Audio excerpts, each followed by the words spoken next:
අපි මේ අපේ රටට අපේ රටේ මිනිස්සුන්ට කොච්චර බැන බැන හිටියත් කොච්චර අඩුපාඩුකම් කිව්වත් මොකක් හරි කරදරයක් වෙන්න ඕනේ අපේ රටේ මිනිස්සුන්ගේ ඇතුලේ ඉන්න පුදුමාකාර ආදරණීය මනුස්සයා එළියට ගන්න.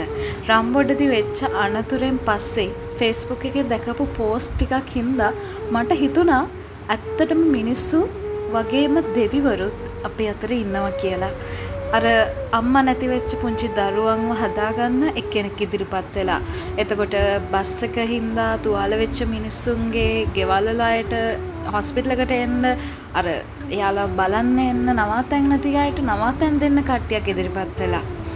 අර ලැප්ටොප් එකක් නැති වෙච්ච ඒ ළමයාගේ ලැප්ටොප් එකට තව අලුත් ලැප්ටොප් එකක් දෙන්න කෙනෙක් ඉදිරිපත් වෙලා. මේ මිනිස්සු කොහෙද ඉන්නේ ඇත්තටම?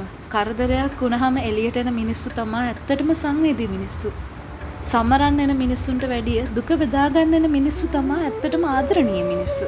අපේ ලංකාවේ අදටත් තාමත් ඉන්නවා ඒ වගේ ආදරණීය මිනිස්සු. ඇත්තටම හුඟක් සතුටු හිතුණා.